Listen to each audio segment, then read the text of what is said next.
세상에서 가장 쉬운 경제 해설, 보이는 경제 탑3의 유여울입니다.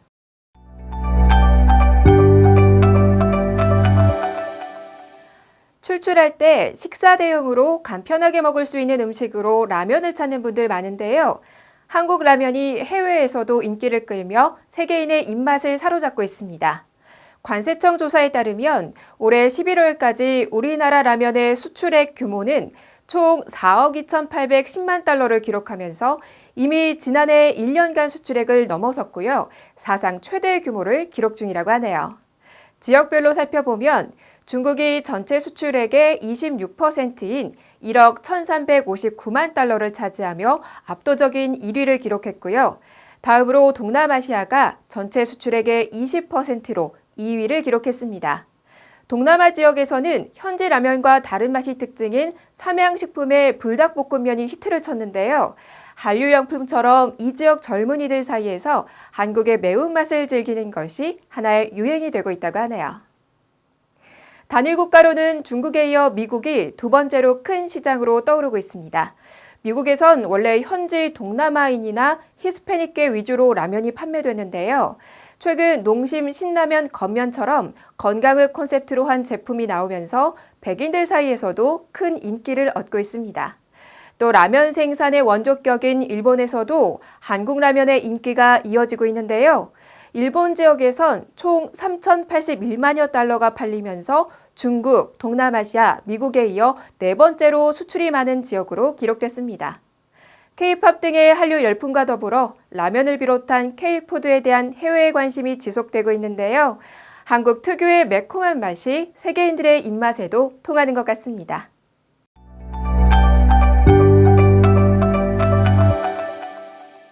소득이 많지 않지만 내 집 장만을 꿈꾸는 신혼 부부나 무주택자라면 저금리의 대출 상품에 관심이 있으실 텐데요.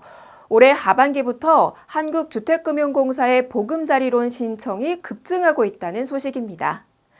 보금자리론은 만기까지 고정금리가 적용돼 금리 변동을 우려하는 분들에게 안정적인 주택담보대출 상품인데요.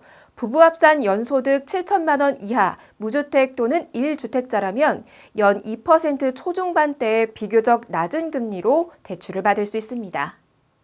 최근 주택금융공사의 자료에 따르면 보금자리론은 올 3, 4분기까지 7조 8,052억 원이 판매된 것으로 집계됐는데요. 지난해 같은 기간에 판매된 5조 2,384억 원에 비해 48.9%가 늘어났습니다. 올해 5월까지만 해도 전년 동기 판매액이 마이너스를 기록하다가 지난 6월부터 전년 동기 대비 플러스로 전환되면서 대폭 상승한 건데요. 7월 판매 실적이 1조 29억 원으로 1조 원을 넘어선 데 이어 8월 1조 4,289억 원, 9월 1조 8,127억 원으로 판매 규모가 계속 늘어나고 있는 추세입니다. 지난 9.13 부동산 대책 이후 거래가 얼어붙으면서 보금자리론의 판매가 전과 같이 증가하기는 어려울 것으로 전망됐지만 서울을 중심으로 집값이 상승하면서 분위기가 반전됐고요. 안심 전환대출로 고정금리에 대한 관심이 높아진 데다 금리가 2% 초반대까지 떨어진 것이 상승세를 이끈 주요 요인으로 꼽힙니다. 그러나 지난 12, 16 부동산 대책에 따라 앞으로 보금자리론 판매 실적이 또다시 어떤 영향을 받을지는 지켜봐야 할 것 같네요.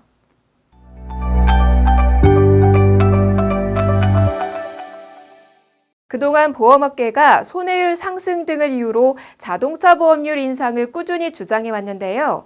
최근 정부가 이를 받아들이면서 내년부터 자동차 보험료가 3.8% 안팎으로 인상될 가능성이 높아지고 있습니다.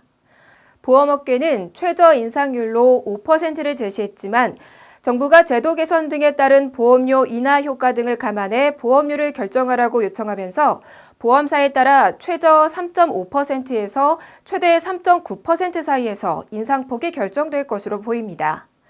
보험개발원도 각 보험사가 의뢰한 보험료율 검증에 대한 결과를 조만간 회신할 계획인데요. 이 결과에 따라 인상된 요율이 내년 초부터는 적용될 가능성이 높습니다.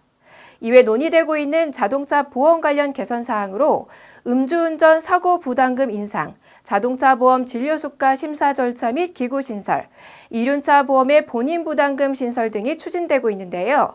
우선 음주 사고에 대한 경각심을 높이기 위해 사고 부담금을 대폭 인상할 가능성이 높아 보이고요. 자보수가도 그동안 논란이 됐던 한의원 처방 등이 제한되는 방안이 추진될 것으로 보입니다. 또 이륜차 보험의 본인 부담금 신설은 최근 이슈가 되고 있는 오토바이 배달원의 사고를 보장하기 위해 사고 발생 시 배달원이 본인 부담금을 내는 대신 보험료를 깎아 가입을 유도하려는 방안입니다. 이러한 방향으로 자동차 보험료 인상 논의가 진행되고 있어 인상폭은 달라지더라도 내년 자동차 보험료 인상은 불가피해 보이네요.